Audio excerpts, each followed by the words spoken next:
안녕하세요. 사연 읽어주는 남녀입니다. 오늘도 와주셔서 감사합니다. 구독과 좋아요 부탁드리며 오늘의 사연 바로 시작하겠습니다. 사람은 살면서 참을 수 있는 고통만을 준다고 하던데 제게 일어난 일은 정말 감히 상상도 하지 못할 일이 일어났습니다. 다른 사람도 아니고 자식들에게 제가 이런 대우를 받아야 한다는 것이 그저 서글프고 비참하더군요. 남들에게 말도 못하고 몇 년을 끙끙 속으로만 앓다가 이제야 사연을 적어보려 용기를 내오니 끝까지 잘 들어봐 주시면 감사하겠습니다. 제가 자식들에게 이런 비참한 꼴을 당하게 된 데는 다 이유가 있어요. 제 동생이 하는 말이 바보같이 제가 가진 것을 다 물려줘 버렸다고 했죠. 회장님, 그 바보같이 있는 거 없는 거 다 내주면 이 자식들이 우습게 한다니까요. 내 말 좀 들으세요, 형님. 죽을 때까지 지고 있어야 무시 안 당한다고요. 우습게 알기를 뭘 우습게 알아. 아이 내 자식들이 어디 그런 놈들이요. 세상 모든 놈들은 그래도 아이 내 자식들은 절대로 안 그런다고. 암만 그렇고 말고. 아이고, 아이 좋은 소리 하고 있네 형님. 그러다가 큰 거 다친다고요. 하하, 아이 그래 꼭 두고 보게나. 제 남동생은 자식 때문에 이미 마음 상한 일이 있어서 그런지 제게 충고를 해주었습니다. 하지만 저는 그때까지만 해도 절대로 제 자식들은 이런 일이 없을 것이라 생각하며 제대로 듣지도 않았죠. 제가 다른 것은 몰라도 자식 농사는 잘 지었다고 주변에서 소문이 자자하던 사람이었습니다. 특히나 저와 쏙 빼닮은 아들은 어렸을 때부터 단 한 번도 속을 썩인 적이 없을 정도로 효자였어요.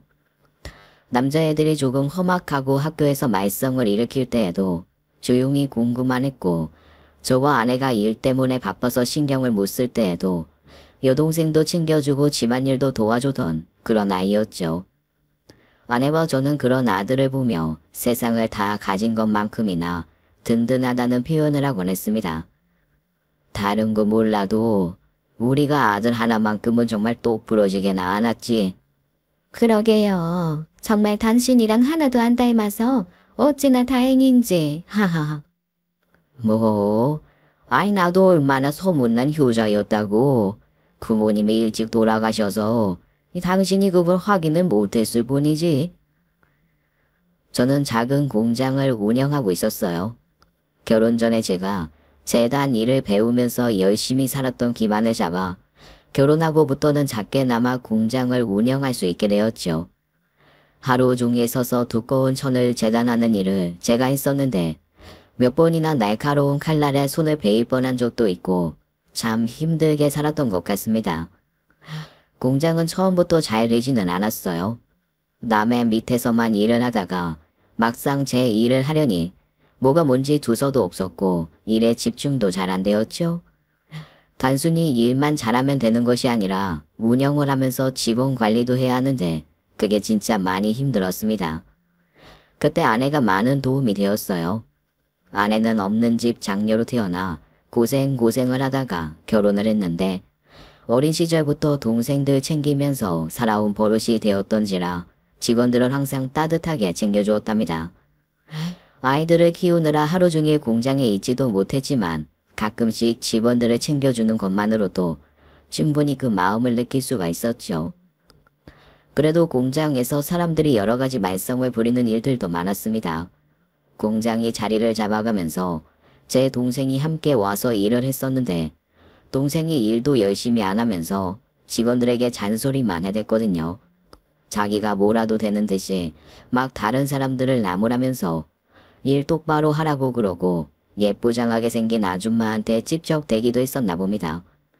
하루는 아줌마 직원이 제게 와서 일을 그만두겠다고 해서 밝혀지게 되었죠. 사장님, 저 정말 더러워서 못 다니겠어요. 박 실장님 왜 그러세요 정말? 저한테 자꾸만 밥 먹자 그러고 술 한잔 하자 그러고 미치겠어요 진짜.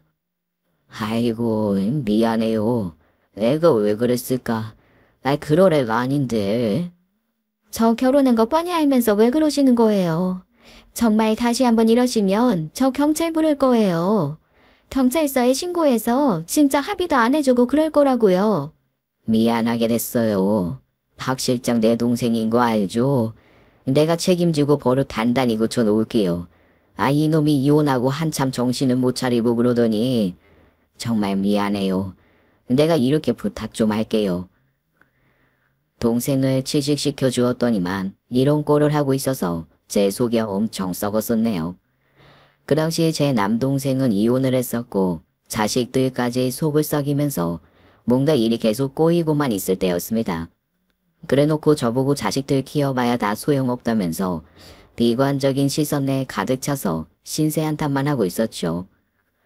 그런 남동생을 보면서 답답하기도 했지만 한편으로는 짠한 마음이 들기도 했어요. 남동생은 어릴 때부터 저로 인해서 포기하는 부분이 있었습니다.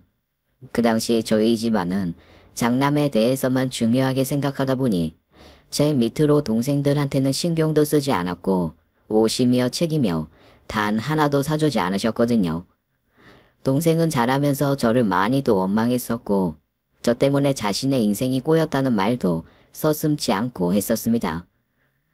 우리 부모님이 형만 그렇게 챙기지 않았어도 훨씬 내가 잘 풀렸을 텐데 그놈의 장남 노래를 불러서 내가 이 꼴이 난 거 아니야.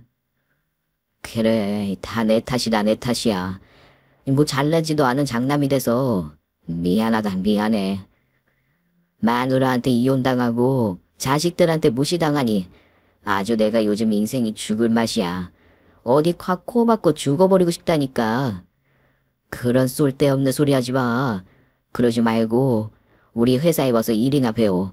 앞으로 살 길이 구말리인 놈이 그딴 소리 그만 짓거리고 네 자식들도 애비가 맨날 술 처먹고 그런 소리 나니까 그런 거 아니야. 네가 제대로 자식들한테 무시 안 당하고 살려면 정신 똑바로 차려야 돼. 알았어? 저는 그렇게 해서 남동생을 제 공장에 데려오게 된 것이랍니다. 혼자 냅뒀다가는 어떻게 될 것 같아서 도저히 그냥 가만히 내버려둘 수가 없었거든요. 그런데 공장에 와서는 속을 썩이긴 하니 제가 아주 속이 상해서 뭐라고 할 말이 없었죠. 며칠 후 남동생과 소주 한잔하며 다 이르는 시간에 남동생이 제게 속마음을 털어놓았습니다. 나 형 부러워. 자식들도 착하고 형수랑 같이 공장 이끌어 나가며 사는 모습이 진짜 너무너무 부럽다. 이놈아, 너도 충분히 할 수 있어. 자신감 갖고 앞으로 열심히 하면 되잖아. 다른 건 몰라도 자식들은 진짜 내가 어떻게 할 수가 없겠더라고. 아이, 큰 놈은 왜 그렇게 반항이 많은지. 무슨 말만 하면 소리 지르고 애비를 아주 무시하고. 아, 형 아들처럼만 크면 내가 무슨 고민이 있겠어. 술이 얼큰하게 달아올라 말을 하는 동생의 모습을 보니 마음이 짠해졌습니다. 동생은 예전부터 저의 생활을 부러워했었나 봐요. 하긴 제 아들은 정말 잘나긴 했었죠. 공부도 잘하고 부모님 말이라면 팥으로 매주를 쓴다고 해도 믿을 정도였으니까요. 그러니까 주변 사람들도 착하다고 하고 학교에서도 평판이 좋았습니다. 몇 년을 그렇게 보내며 자식들은 어느 정도 성장을 했고 제 공장도 점점 자리를 잡아 나가기 시작했어요. 특히나 그때 한참 공장이 잘 되면서 큰 거래처들과 거래를 뚫었고 그걸로 눈코 뜰 새 없이 바쁜 나날을 보내게 되었습니다. 바쁜 만큼 매출도 올랐고 저희 부부는 매일매일 웃음이 떠나질 않았어요. 사람이 아무리 피곤해도 돈이 잘 벌리니 피곤한 것도 있고 열심히 일을 하게 되었죠. 저는 그 공장으로 작은 땅을 하나 샀고 그 땅이 몇 년 후에 엄청 가격이 오른 탓에 몇 억의 수익을 내고 땅을 팔 수 있었습니다. 그리고 그 땅에서 벌어들인 수익으로 작은 건물을 샀고 점점 제 재산이 불어났어요. 자식들도 잘 성장해서 대학생이 되었고 저희 가족은 평생 이렇게 행복하게 살 수 있을 줄 알았습니다. 하지만 이토록 행복한 저희 가족에게 큰 불행이 닥쳐왔어요.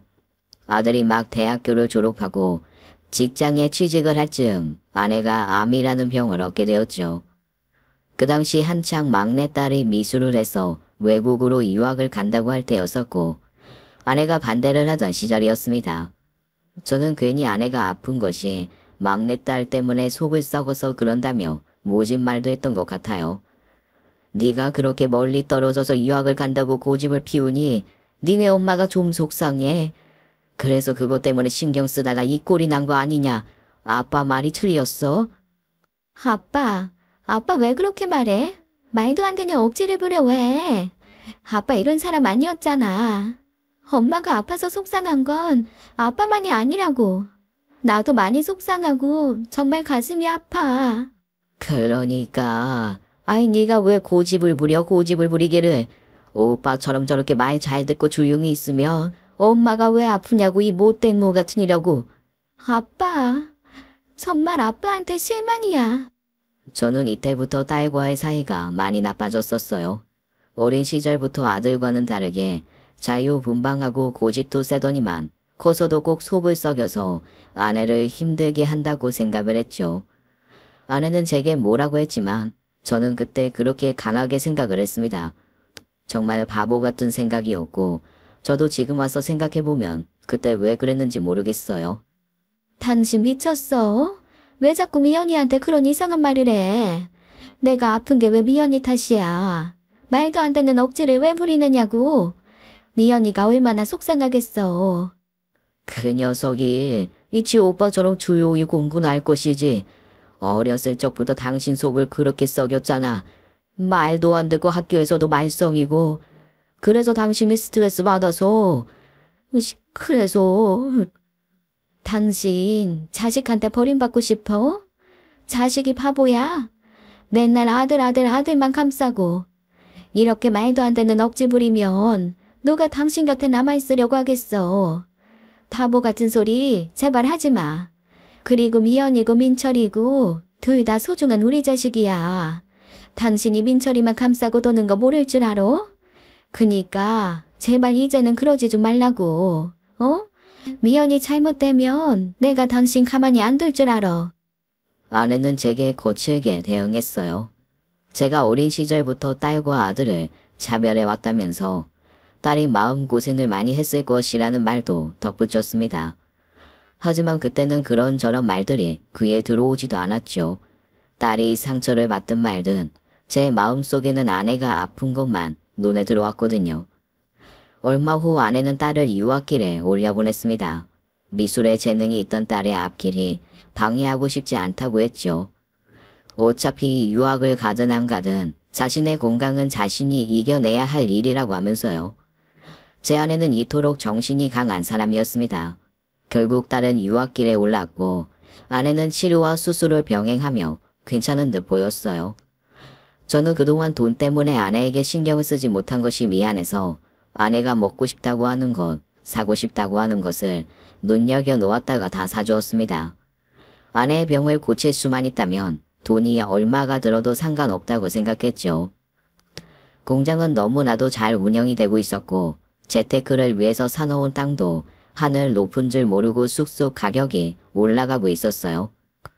그렇게 모든 것이 다 잘 되고 있는 것 같아 보였던 그때 아내의 암이 다시 다른 부위로 재발이 되었다는 소식이 들려왔고 저는 절망에 빠졌습니다.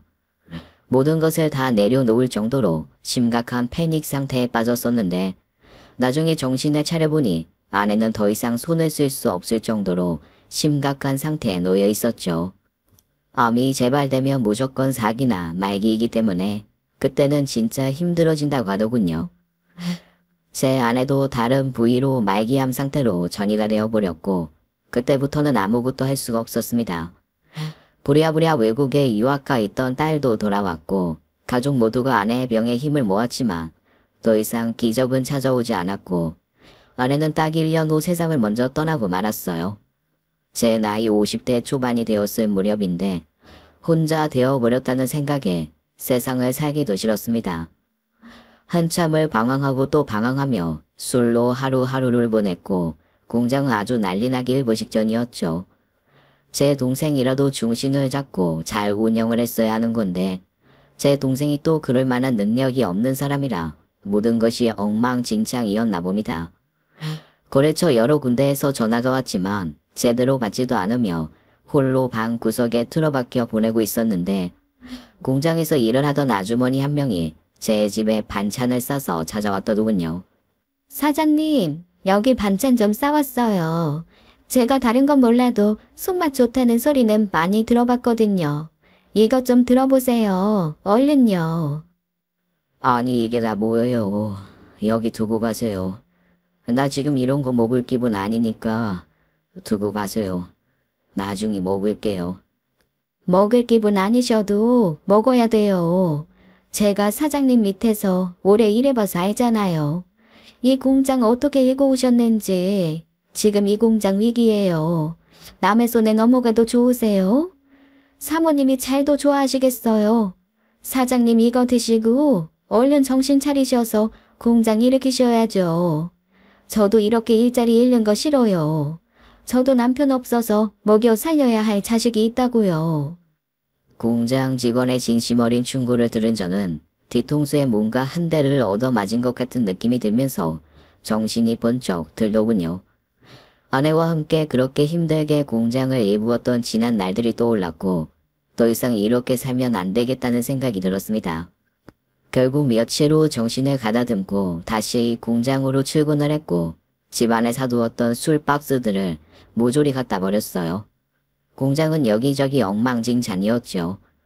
남동생이 저 대신 뭔가 운영을 해줬어야 했는데 그런 기대를 한 제가 잘못이었다는 것을 깨달았습니다. 그리고 그때부터 처음부터 다시 시작하자는 마음을 먹었고 다닥부터 다시 시작했어요. 제일 먼저 나가 공장 청소부터 시작했고 다 퇴근을 한 후에도 뒷정리를 혼자 하면서 마음을 다잡았죠. 그렇게 열심히 살아가다 보니 아내를 잃은 슬픔이 조금씩 가라앉기 시작했고 그 무렵 남동생이 아들 녀석인 조카가 저를 찾아왔습니다.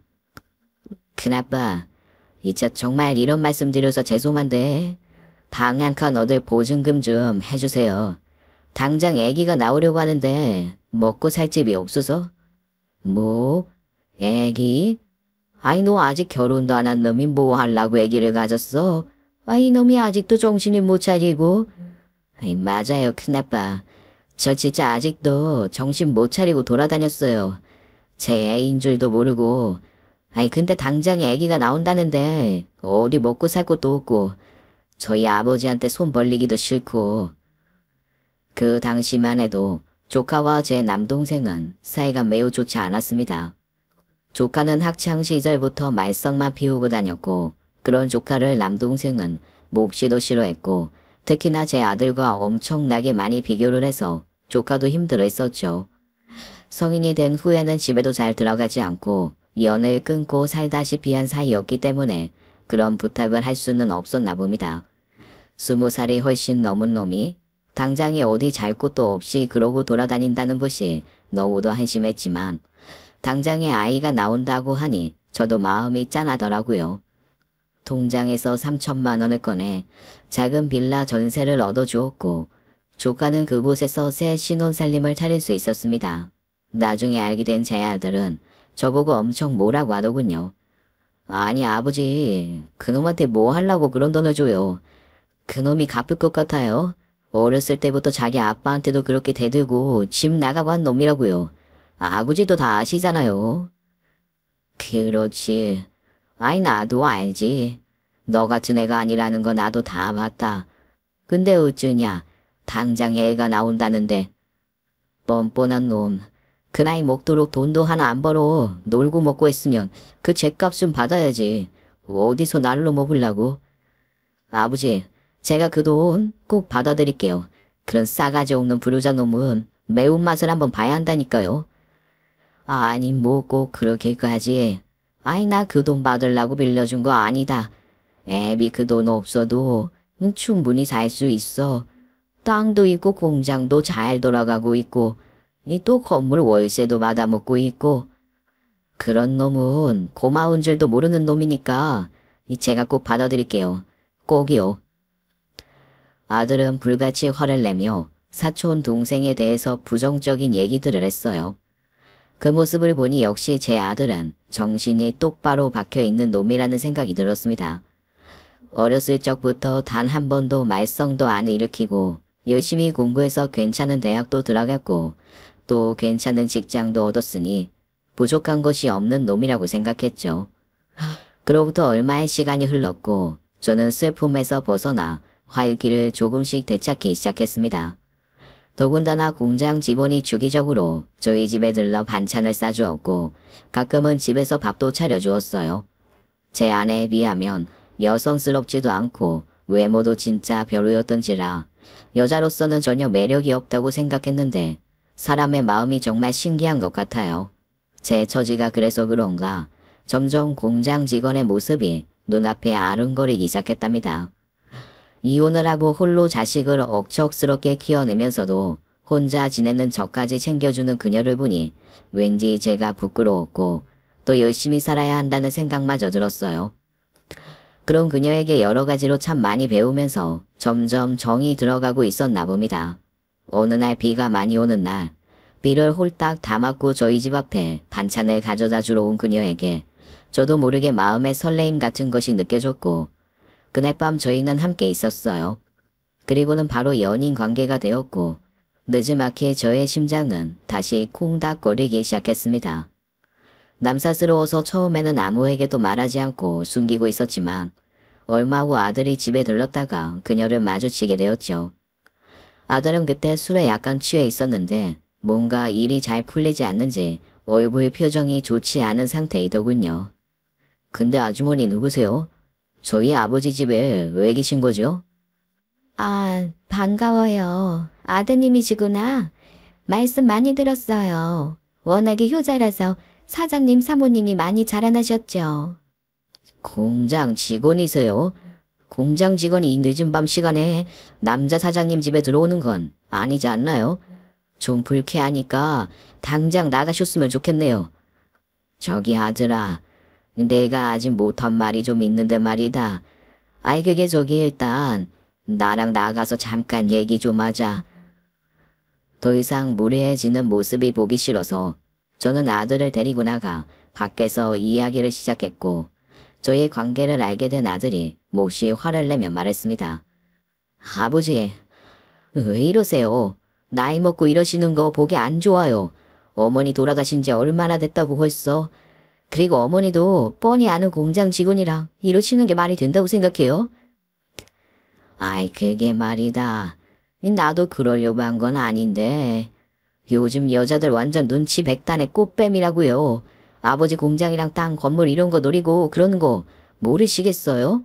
저 아주머니 꼴 보아하니 완전 힘들고 궁상이신 것 같은데 꽃뱀이 따로 없구만. 아이 저기 아무리 그래도 꽃뱀이라니 말이 너무 심한 거 아니냐. 그토록 착한 아들이 내뱉은 말은 너무도 충격적이었습니다. 물론 죽은 지 엄마를 그리워하는 마음 때문인지는 알겠으나 서운한 생각이 드는 것은 어쩔 수가 없더군요. 아들은 그 말을 내뱉고도 뭔가 더 기분이 언짢은지 화를 주체하지 못한 채 집으로 돌아갔습니다. 아들이 돌아가고 나니 참 많은 생각이 들더군요. 제가 이렇게 새로운 만남하는 것 자체가 그렇게 잘못한 일인가 싶고 저도 저의 인생이 있는데 왜 그토록 싫어하나 싶기도 했고 말이죠. 주변 사람들 말을 들어보니 다들 부모 재산이 있으면 이런다고 하던데 혹시나 제 아들이 그런 생각을 하나 싶기도 했지만 이내 생각을 고쳐 먹었습니다. 아니야. 이 세상 모든 놈들이 다 그래도 내 아들은 아니야. 이 놈이 어렸을 때부터 얼마나 철이 일찍 들었는데 절대 아닐 거야. 아닐 거고. 아니고 말고. 아들은 그 후로 한참 동안 연락이 없더군요. 저도 따로 연락을 하지 않았지만 이상하게 계속 기다려지는 것은 부모로서 어쩔 수 없는 마음인가 봅니다. 그러던 어느 날 공장에서 남동생이 제게 말했어요. 아이 형님 고마워요. 우리 철없는 아들로 방 구해줬다면서. 나 그거 너무 늦게 알아버려서 말이야. 어떻게 고맙다고 말을 전해야 할지. 그 녀석의 급한 마음에 이자도 제대로 못 챙겨서 드렸다면서 얼마나 죄송해하던지. 큰 아빠로서 그럴 수도 있는 거지 뭐. 아이 근데 나한테 돈은 갚았었나? 언제 갚았지? 은행 계좌로 입금을 했대. 아니 민철이가 하도 닥달을 해서 얼마 전까지 열심히 모아서 다 줬다는데 그거 갚느라고 아주 주말까지 알바를 하면서 돈 1,000원 한 장 안 썼다고 하던데. 해놈이 자식 낳고 보니 이제야 좀 철이 들었나 봐. 이게 다 형님 덕분이에요. 진짜 고마워요, 형님. 이 그 꼴통을 뭘 보고. 저는 순간 5만 가지 생각이 머릿속에 펼쳐졌어요. 남동생 말대로라면 분명히 제 아들이 3천만 원이라는 돈을 받은 것이 분명한데 아들이 왜 제게 그 돈을 주지 않았을까 궁금해졌습니다. 잠시 시간을 내서 아들에게 전화를 걸었는데 차마 그 돈에 대한 이야기는 하지 않았고 혹시 제게 뭐 할 말 없느냐고 물었죠. 아들은 태연하게 할 말이 없다고 하면서 저보고 그 아줌마랑 당장에 헤어지라고 하면서 돈 때문에 저를 만나는 것이라며 또 억지를 부렸습니다. 일단 저는 아들을 믿어주기로 했어요. 아들이 까먹었거나 혹은 뭔가 이유가 있어서 제게 말을 하지 않은 것이라고 생각이 들었죠. 하지만 시간이 지나도 아들은 제게 아무 말도 하지 않았습니다. 그리고 몇 달 후 자신이 결혼을 하고 싶다는 여자를 인사시켜준다며 저희 집에 데려왔죠. 몇 달 사이 뭔가 모르게 분위기가 달라진 것 같은 아들을 보며 뭔가 이상하다는 생각이 들긴 했으나 차마 물어볼 수는 없었습니다. 아들이 데려온 여자는 욕심이 많게 생겼고 집안 형편은 어려웠지만 결혼식은 성대하게 하고 싶다고 했고 신혼집으로 방 3개에 대단지 아파트를 원한다며 또박또박 말을 하는 여자였어요. 제가 욕심이 많다고 생각하실 수도 있겠지만 아버님 능력이 되신다는 말씀을 들었어요. 그리고 솔직히 장남 결혼시키는데 여력 있으신 부모님들은 다들 그 정도는 해주시더라고요. 제가 결혼해서 아이 잘 키우고 하면 전혀 아깝다고 생각하지 않으실 거예요. 그럼 지금 하는 일은 어떻게 되는지 물어봐도 될까요? 아, 저요? 얼마 전까지 회사 다니다가 적성에 맞지 않아서 그만두고 결혼 준비에 돌입하려고요. 아, 주식은 오랫동안 해서 꽤 이것저것 잘 알고 있어요. 이 사람도 제가 알려줬고요. 힘든 것도 있었지만 그래도 저 때문에 얼마 전엔 돈 좀 만진 걸로 알아요. 아들의 여자친구는 자신만만하게도 주식을 한다고 하더군요. 사실 저는 주식, 복권 이런 건 별로 좋아하지 않는답니다. 열심히 일을 해서 벌려고 하는 것이 아니라 왠지 허황된 꿈만 꾸는 것 같은 느낌이 들더라고요.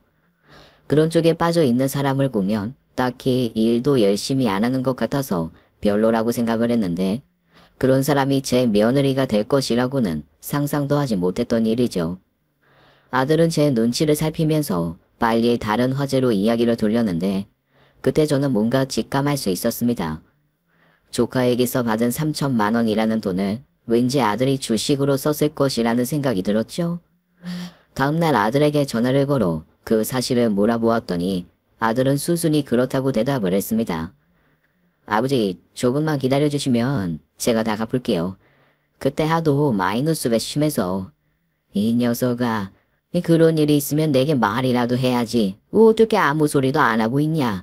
이 애비가 설마 아니 그 돈 때문에 뭐라고 할까 봐서 그랬냐.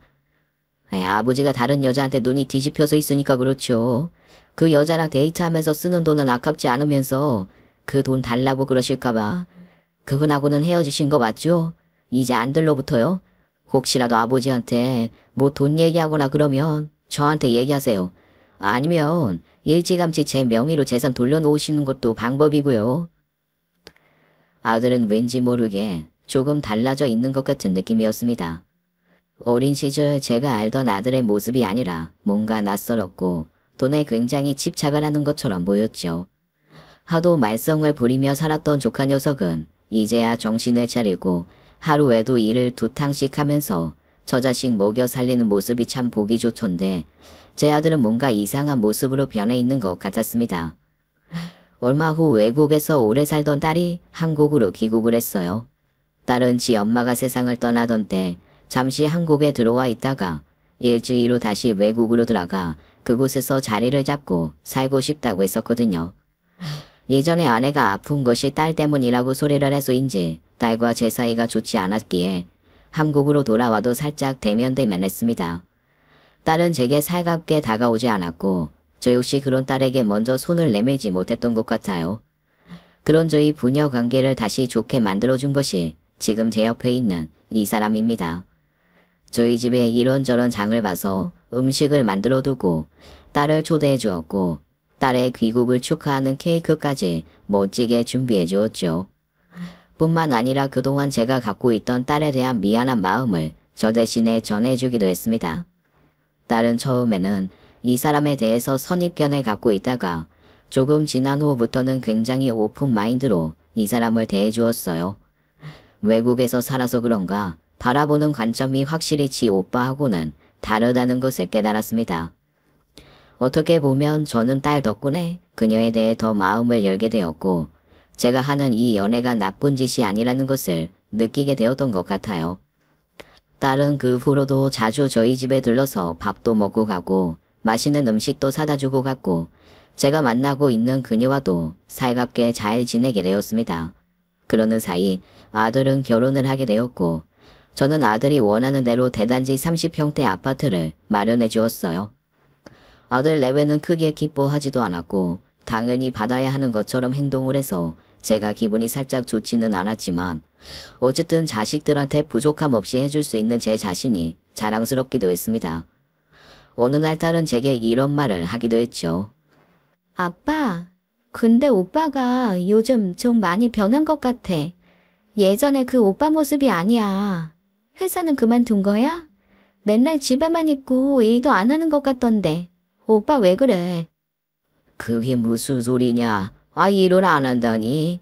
그놈이 일을 안 하고 지 가정을 어떻게 꾸리려고?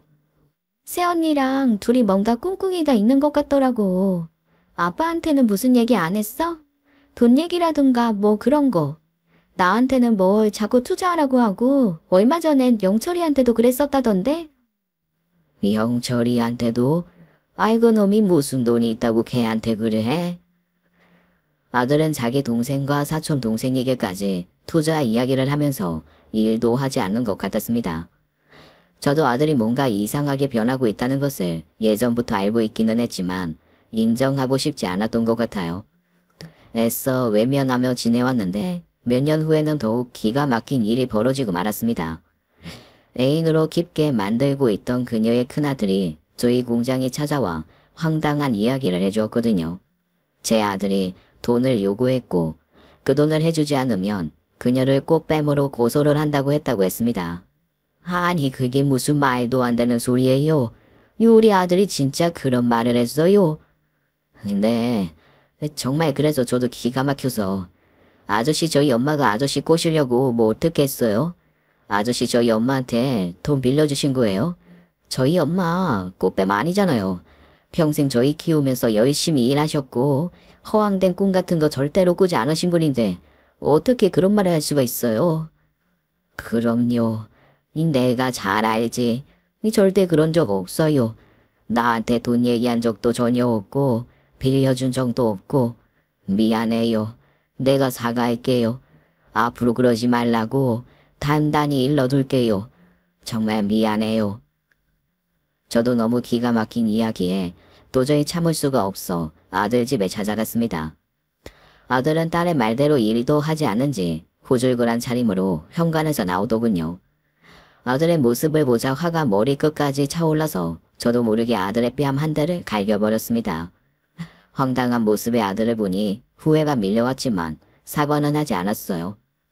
네가 어떻게 그런 말을 할 수가 있냐?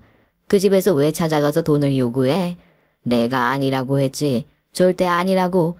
내 돈 보고 내 옆에 있는 사람 전혀 아니야. 어떻게 그런 생각을 할 수가 있어? 아버지, 정말 아버지 이제는 그 여자 때문에 제 뺨까지 어떻게 이러실 수가 있어요? 제가 아버지한테 겨우 이런 자식이었어요. 아버지 여자 하나 때문에 자식한테 이러실 거예요? 정말 실망이에요. 하늘에 계신 엄마한테 부끄럽지도 않으세요? 아니죠. 그게 말이다. 네가 하도 됐어요. 아버지 이러실 거면 앞으로 저 보지 마세요. 아셨어요? 곧 태어날 손주도 보지 마시고 앞으로 저랑 인연 끊으세요. 아들은 화가 잔뜩 나서 문을 쾅 닫아버리고 집 안으로 들어갔습니다.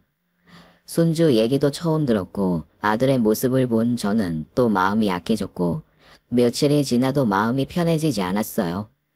몇 달을 그렇게 보내면서 아내가 묻혀 있는 곳을 찾아간 후 저는 제가 잘못했다는 생각이 들었고 아들을 좀 더 제가 품어주어야겠다고 다짐했습니다.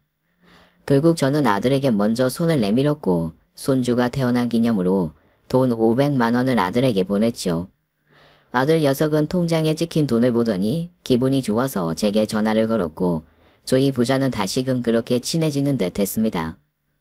집안에 아이가 태어나니 정말 화목해지더군요.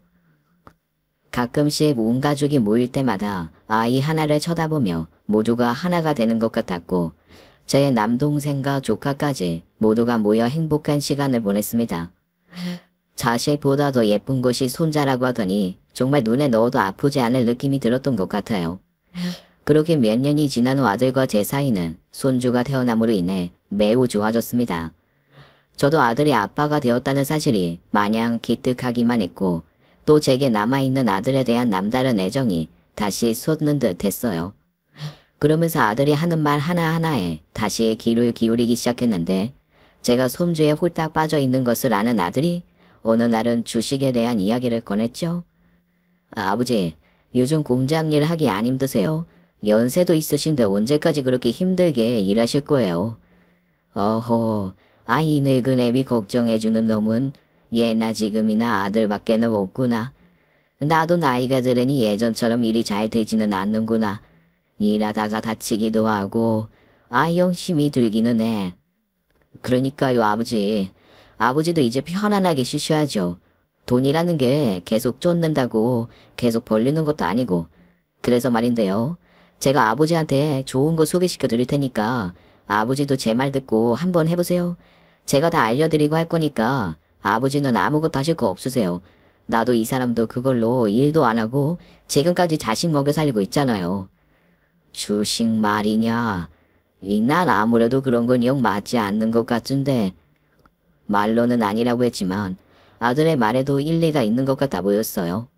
더군다나 몇 년을 일도 안 하고 돈을 벌고 있다는 얘기도 살짝 귀에 들어왔고 말이죠. 솔직히 젊었을 때는 그저 열심히 몸으로 돈 벌어서 사는 게 최고라고 생각했는데 나이가 들고 나니 뭔가 허전하기도 하고 힘든 일 하기도 싫고 그랬습니다. 몸도 말을 안 듣는 것 같고 여기저기 안 아픈 것도 없고 말이죠. 그렇다 보니 아들의 말에 괜히 솔깃해서 주식 관련된 책도 사서 보고 인터넷 검색도 해보며 지냈습니다. 그런데 그때 제 애인이 그 모습을 보고 버럭 화를 내며 말을 하더군요. 당신 주식하려고요? 뭐하러 쓸데없이 그런 데다 돈을 써요. 괜히 잘못하면 패가망신한다고 하는데. 그러지 말고 차라리 나한테 돈을 맡겨요. 그럼 내가 차곡차곡 모아놨다가 필요할 때 줄게요. 당신 같은 사람은 절대로 주식 같은 거 못해요. 그니까 내 말 들어요. 아이 당신한테 맡기라니. 아이 내가 왜 당신한테 맡겨요? 주식이고 뭐고. 아이 나도 좀 내 돈으로 뭔가 해보려고 하는데 그게 그렇게 반대할 일인가? 아니 내 말은 그게 아니고요. 괜히 잘 모르는 거 손댔다가 피해볼까봐 걱정돼서. 안 그래도 얼마 전에 제게 돈을 빌려달라는 말을 해서 제가 마음이 좀 상했었는데 애인이 자신한테 돈을 맡기라는 말을 하는 것을 보고는 더 이상 이 여자도 믿을 사람이 못 되는구나 하는 생각이 들었습니다. 나중에 제 남동생에게 알게 된 건데 애인의 아들이 사업을 크게 저질러다가 망해서 부도가 나고 쫓기는 신세가 되었다고 하더군요. 그래서 애인이 아주 많이 힘들어했고 그것 때문에 저한테 돈을 빌려달라고 했었던 모양입니다. 아무리 애인이 제 돈에 관심이 없던 사람이라고 해도 자기 자식이 그런 꼴이 되니 어쩔 수 없이 제게 말을 했겠죠. 하지만 저는 그런 애인의 말에 기분이 상했고 결국 이 사건의 발단으로 헤어지게 되었습니다. 남동생이 이 사실을 알고 얼마나 제게 헤어지라고 말을 했는지 몰라요. 처음에는 저를 좋아했겠지만 결국에는 돈 때문에 제 곁에 남아있는 거고 어쩔 수 없이 돈으로 기댈 수밖에 없는 상황이라고 하면서 늙고 보니 자식밖에 없다는 말을 했습니다. 형님, 내가 이 나이가 되어다 보니 이 자식밖에 없도이다. 그렇게 속썩이고 말도 안 듣던 내 아들 좀 봐요. 아이 지도 자식 낳고서 하니 이제 와서 저한테 얼마나 잘해요. 진짜 자식밖에 없다니까요. 그리고 형님은 그 든든한 큰아들 있잖아요. 어렸을 때서부터 그 잘나는 큰아들. 생판 모르는 남한테 괜히 마음 주고 상처받지 말고 자식한테 다 믿고 맡겨요.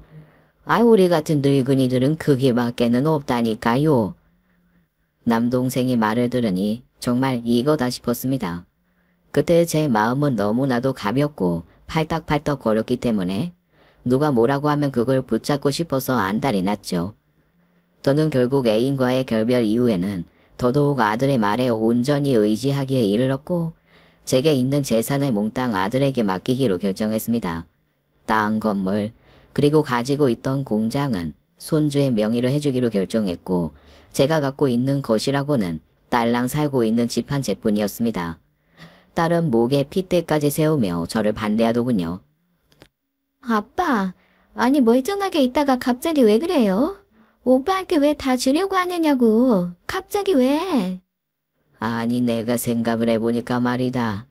다들 내 재산만 보고 접근하는 것 같고 그리고 내가 예전에 네 오빠를 나쁘게 생각했던 것도 미안하고 해서 말이야. 너 서운하지? 네 서운해서 그런 거 안다. 내가 이 집은 꼭 너한테 주마. 내가 언제 재산 달래?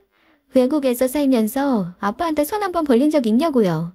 난 돈 욕심 없어. 그냥 그림 그리고 애들 가르치고 그렇게 살면 된다고. 근데 오빠랑 새언니는 아니야.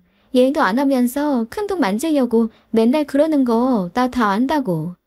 아빠 아직 살 나이도 많이 남았고 근데 갑자기 오빠한테 왜 그러냐고. 네 오빠가 어련히 잘 알아서 해줄까? 아마 내 재산 많이 불려줄 거지요. 나랑 약속을 했는걸. 이 주식이랑 뭐랑 해서 엄청 불려준다고 했다. 나도 언제까지 일하기도 힘들고 내 몸도 점점 성치 않고. 딸은 불같이 화를 냈지만 이미 제 마음은 결정이 되고 난 후였습니다. 모든 재산을 양도해 준다는 결정을 하고 난 후 한동안 아들은 저희 집에 이틀이 멀다 하고 찾아와서 맛있는 밥을 차려주었고 멋지고 근사한 곳에 데려가기도 했습니다. 공장에도 20인분 가까운 삼계탕을 끓였는지 며느리가 직접 큰 솥에다가 가져와서 나누어 주기도 했죠. 공장 사람들은 역시 제 아들은 효자라면서 엄지를 치켜 세워주었고 제 남동생도 부럽다고 난리도 아니었어요. 아니 이게 웬 삼계탕이요. 인삼도 듬뿍 넣었네. 형님 진짜 부럽습니다. 부러워. 사장님 진짜 부러워요. 어떻게 하면 자식을 이렇게 키울 수가 있으세요? 제 아들도 중학생인데 말도 뒤지게 안 듣고 미쳐버릴 것 같은데 며느님이 이 더운데 이런 음식까지 해올 정도면 뭐 너무 부럽다. 자식 잘 키우는 노하우 좀 전수해주세요. 아이고 뭐 노하우까지 있겠어요. 그냥 제 인생 열심히 살고 그런 것 뿐인데 뭐 허허허. 역시 사람은 늙으면 자식 덕에 산다고 하더니 제가 딱 그 모습인 것 같아 하늘에 있는 아내에게 감사한 생각마저 들었습니다. 애인과는 헤어져 조금 외롭긴 했지만 이렇게 자식이 든든하게 있으니 남부러울 것도 없었죠. 저는 그렇게 모든 결정을 끝내고 아들에게 제 재산의 거의 전부를 미리 증여해 주었습니다. 제가 변호사를 불러 재산을 증여해 줄 때 딸이 나타나 효도 계약서라는 것을 들고 왔어요. 오빠 말도 안 되는 이 행동 나 정말 이해 안 되지만 우리 아빠가 결정한 거니까 내가 더 이상 뭐라고 반대는 안 해. 근데 여기에 사인은 해줘야겠어. 잘 읽어봐. 이게 뭔데 그래? 효도 계약서? 이게 다 뭐냐?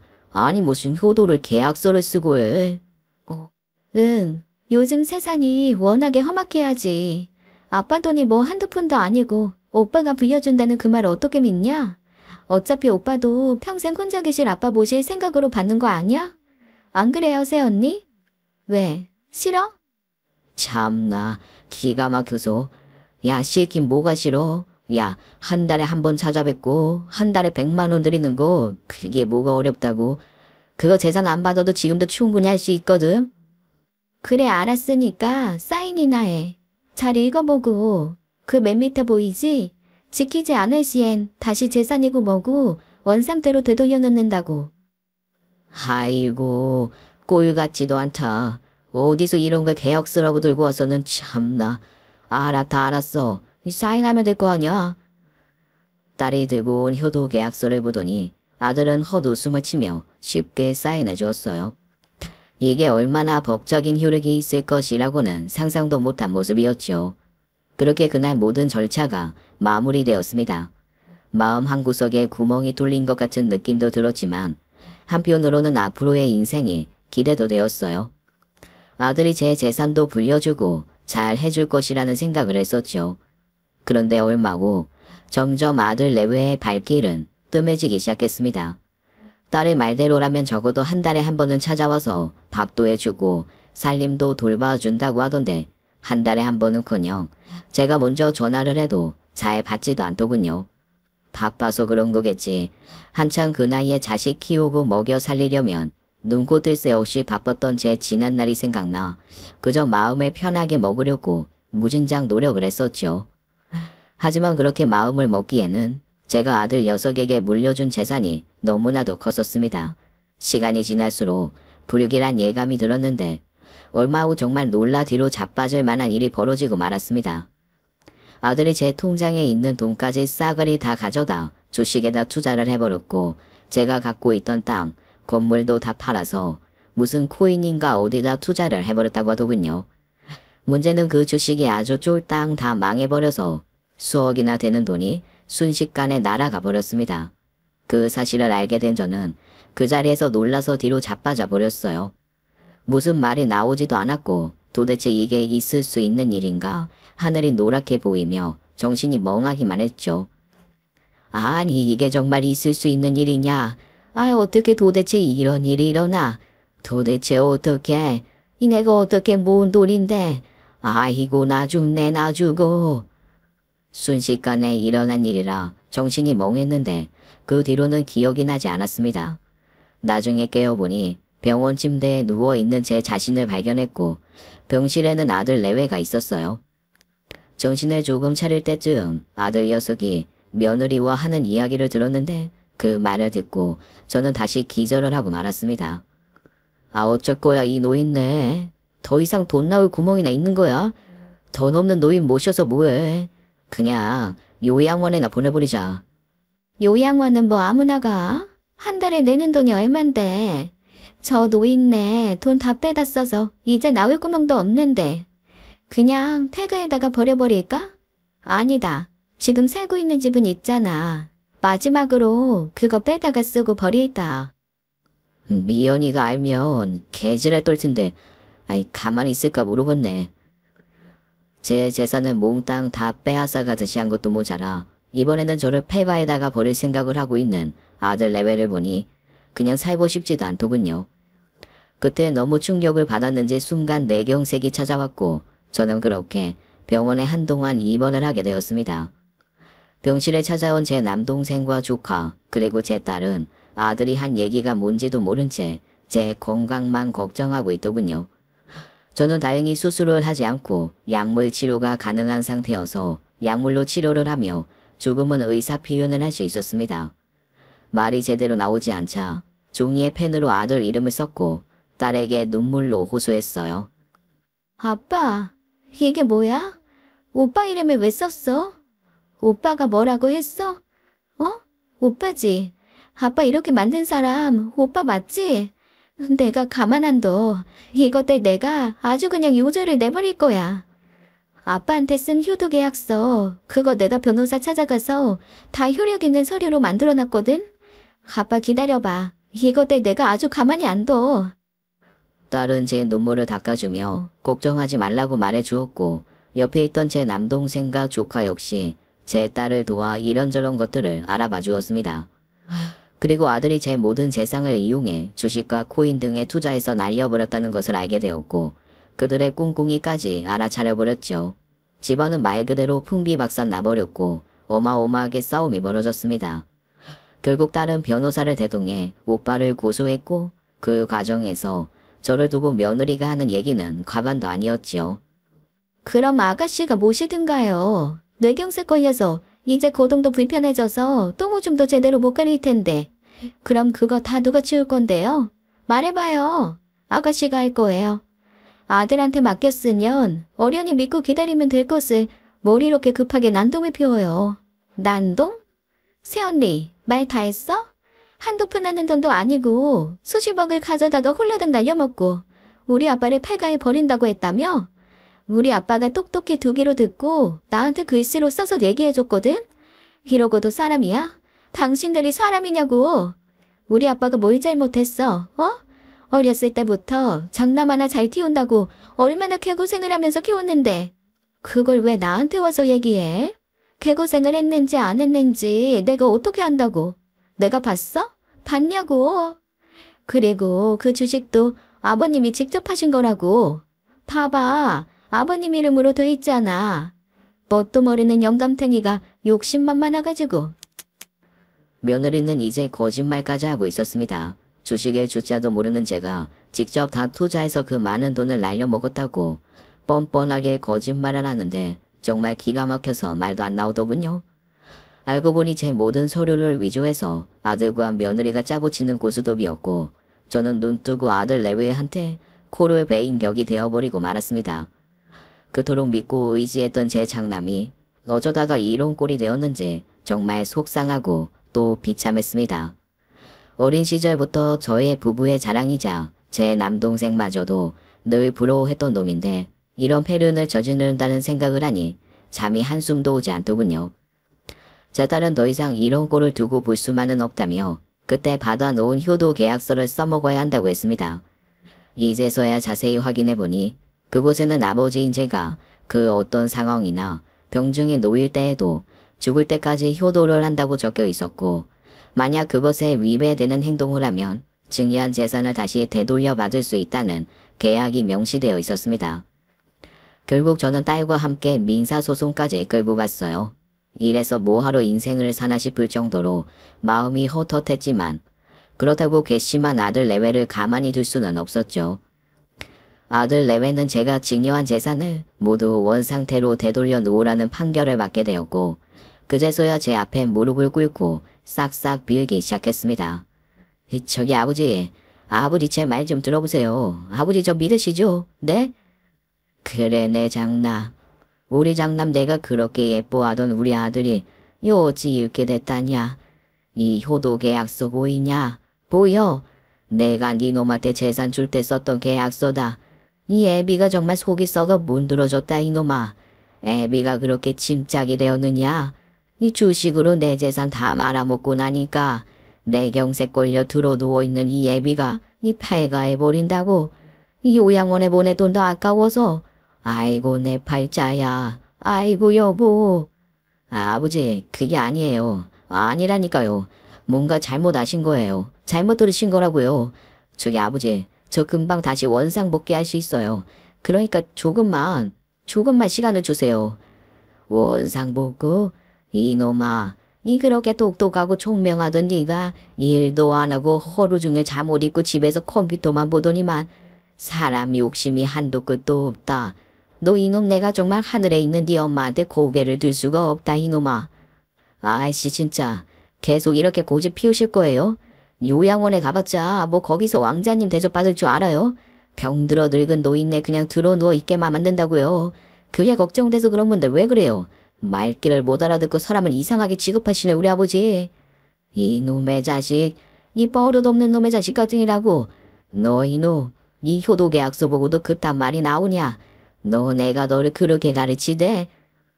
순간 저를 찾아온 제 남동생과 남동생의 아들은 그 광경을 보고 도저히 참지 못했고 조카는 제 아들의 얼굴에 주먹질을 했습니다. 아샤, 우와 이거 완전히 쓰레기네. 어렸을 때부터 그렇게 공부도 잘하고 효자로 크더니만 커서는 완전 쓰레기가 됐네. 큰아버지를 뭐 어디에 보내? 내가 형 큰아버지 돈 달라고 닥달할 때부터 알아봤어야 하는 건데 당장 꺼져. 큰아버지 내가 모셔. 내가 우리 집에 모시고 갈 거야. 돈은 없어도 형 같은 쓰레기보다 훨씬 나을걸. 뭐? 이 감히 니까짓게 나를 때려? 이 싸가지 없는 놈이. 저는 더 이상 눈을 뜨고 있고 싶지도 않았어요. 그냥 이런 꼴을 보는 자체가 힘들었고 하늘에 있는 아내 곁으로 가고 싶다는 생각밖에 안 들었죠. 아이고, 이 내가 늙어서 이게 무슨 팔자요. 내가 너무 오래 살아서 그렇다.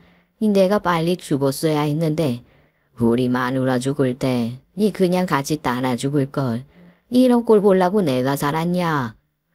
하루하루 피가 마르는 것 같은 고통에 몸부림치면서 저는 결국 정신과 상담까지 받게 되었습니다. 딸과 제 남동생, 조카까지 저를 위해서 얼마나 많이 노력했는지 몰라요.